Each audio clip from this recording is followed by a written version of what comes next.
చంద్రబాబు నాయుడు గారు అబద్ధాలు నిజంగా చెప్తే చూస్తే నిజంగా ఎలా ఉంటాయంటే ఒక కథ గుర్తుకొస్తుంది.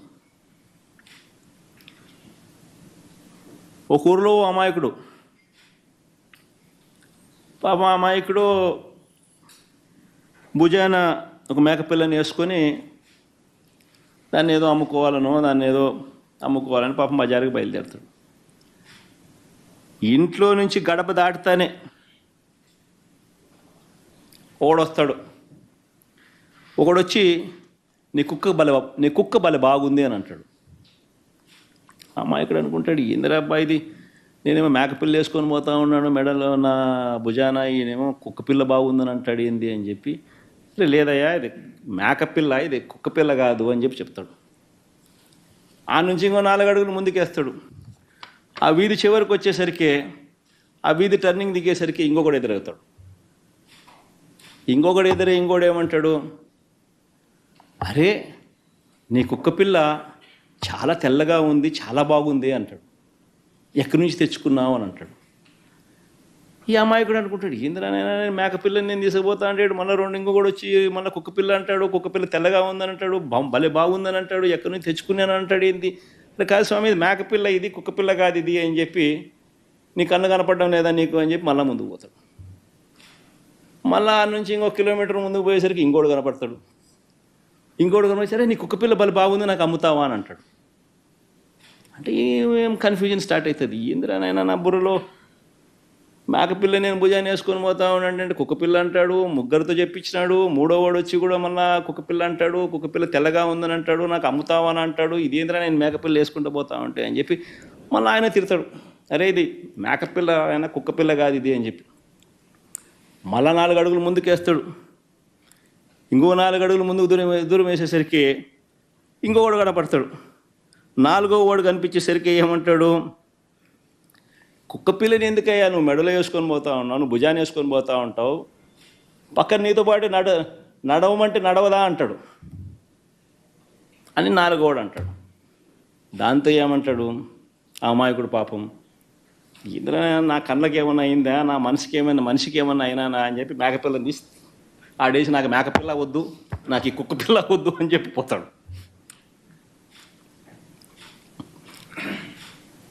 కరెక్ట్గా చంద్రబాబు నాయుడు గారు రాష్ట్రాన్ని ఆర్గనైజ్డ్ క్రైమ్ పద్ధతిలో ఏ రకంగా తాను నడుపుతా వస్తున్నాడు అన్నదానికి నిదర్శనం ఇది. ఫస్ట్ వ్యక్తి పేరు చంద్రబాబు,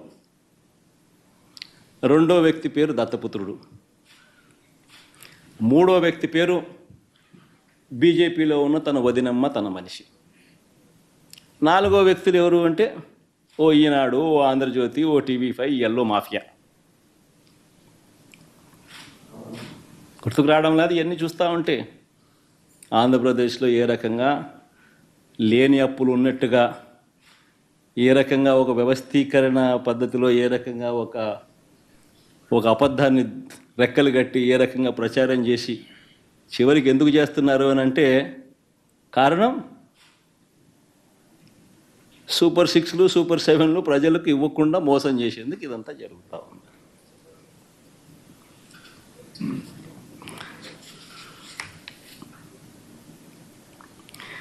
నిజంగా రాష్ట్ర ప్రజలు ఆ అమాయకులైతే,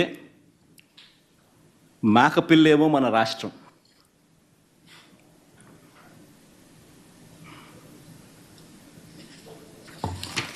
దాన్ని ఏ రకంగా గజదొంగలు ఆ పడేసిన మేకను తీసుకొని పోయి బిర్యానీ చేసుకొని ఏ రకంగా తిన్నారో, దోచేసుకొని పంచేసుకొని తిన్నారో ఆ 4 ఇంతకుముందు నేను చెప్పిన ఈ 4.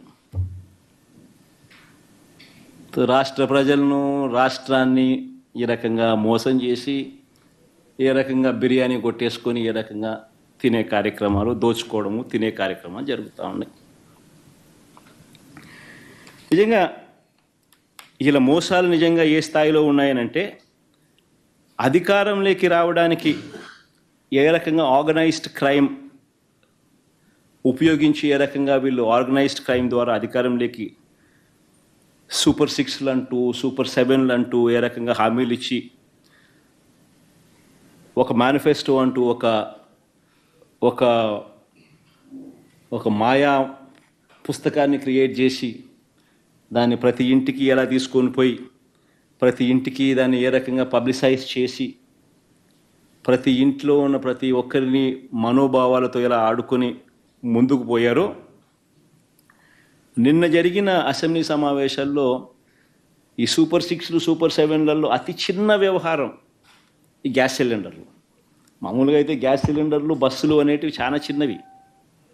ఇందులో సూపర్ 6 సూపర్ 7లో పెద్దవి ఇంకా చాలా ఉన్నాయి. పెద్దవి ఏంటివి? వీళ్ళు ఇళ్ళకు పోయినప్పుడు ఇంట్లో చిన్న చిన్న పిల్లోళ్ళు ఇలా ఇలా ఇలా కనపడితే ఎంతమంది కనపడినా సరే ఏమనేవాళ్ళు? నీకు 15,000, నీకు 15,000, నీకు 15,000, నీకు 15,000 సంతోషం అనేవాళ్ళు. ఇంకా అంతా ఆ ఇంట్లో వాళ్ళ అమ్మ బయటకు వచ్చిందంటే వాళ్ళ అమ్మ కానీ వాళ్ళ చిన్నమ్మ కానీ ఎవరైనా కనిపిస్తే వాళ్ళని ఏమనేవాళ్ళు? నీకు 18,000, నీకు 18,000, నీకు 18,000 సంతోషం అనేవాళ్ళు. అందరితో ఆగిపోదు.